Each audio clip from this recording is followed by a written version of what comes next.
ఇంకేదో చెప్పారు, భూముల గురించి అన్నారు. భూముల గురించి అధ్యక్ష ఏం కంగారు పడకండి, మీలాగా మేము అపనంగా రిజిస్ట్రేషన్స్ గురించి అండి అధ్యక్ష. వాళ్ళే రిజిస్ట్రేషన్స్ ఎట్లా గుర్తు చేసి అధ్యక్ష. ఎల్ఆర్ఎస్ ఎన్ని లక్షలు అండి? దాదాపు 25 లక్షలు 50 లక్షలు. ఒక్క నిమిషం ఏమండి, 25 లక్షల అప్లికేషన్లు పెండింగ్ ఉన్నాయి. ఒక్క నిమిషం, 25 లక్షల అధ్యక్ష. ఏం చేశారు మీరు? ఏం చేశారు మీరు? ఏం చేశారంటున్నా?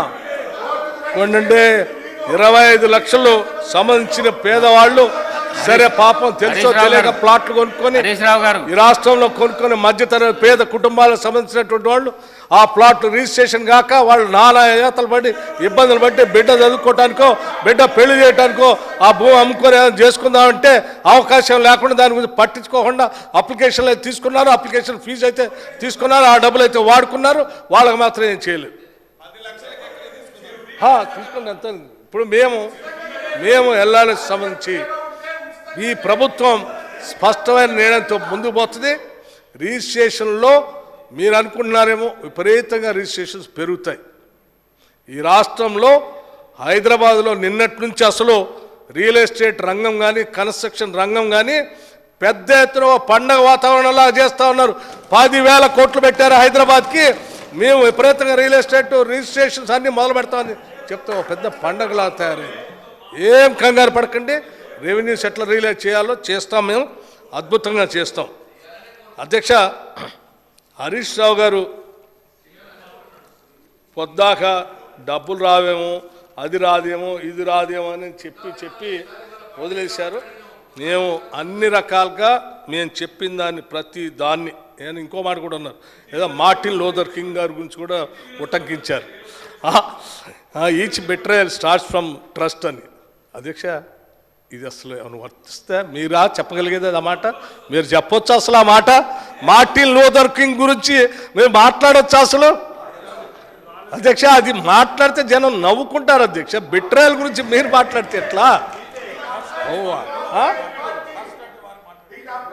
ట్రస్ట్ బిట్రయల్ అంటే మీరు అడగండి రాష్ట్రంలో ఎవరైనా. బిట్రయల్ అనగానే బీఆర్ఎస్ అంటారు, ట్రస్ట్ అనగానే కాంగ్రెస్ అంటారు. అది కదా మీరు మాట్లాడితే ఎట్లా? మేము మాట్లాడాల్సింది మీరు మాట్లాడితే ఎట్లా సార్? అధ్యక్ష, అది తప్పది. మీరు అనవసరంగా మార్టిన్ లూథర్ కింగ్ నేడ పిలిచి అనవసరంగా ఆయన అవమానపరచబాగండి అధ్యక్ష. అట్లాగే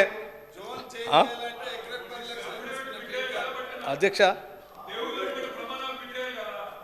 వద్దు అధ్యక్ష. అధ్యక్ష, ఇంకా హరీష్ రావు గారితో పాటు ఇస్తాం అధ్యక్ష, చేద్దామనే కదా మేము. మీరు ఎన్ని మాట్లాడినా నేను ఇంకో మాట కూడా చెప్తున్నాను.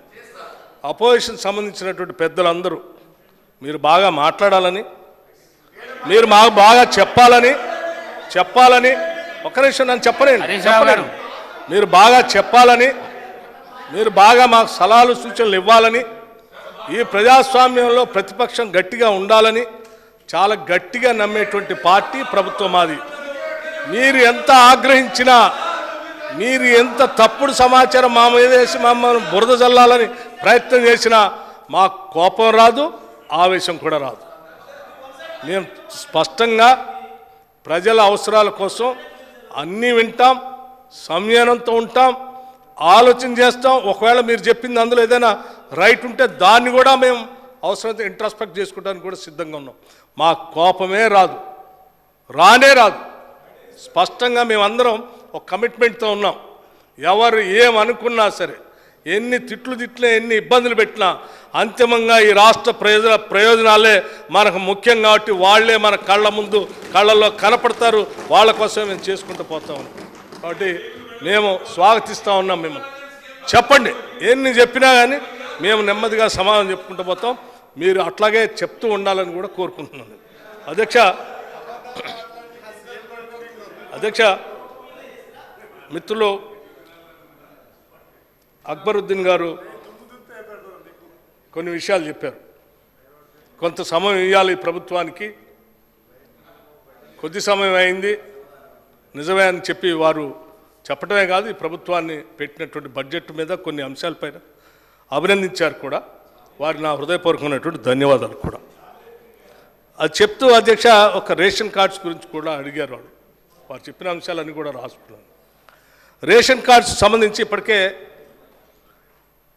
ముఖ్యమంత్రి గారు ఒక క్యాబినెట్ సబ్ కమిటీ వేసి ఆ తర్వాత ఆ సబ్ కమిటీ కొత్తగా రేషన్ కార్డు ఇచ్చేటువంటి వాళ్ళకి ఏ రకమైనటువంటి విధి విధానాలు అందులో పొందుపరచాలనేటువంటి ఆలోచన చేసిన తర్వాత రేషన్ కార్డు నిర్ణయం తీసుకుందామని చెప్పారు.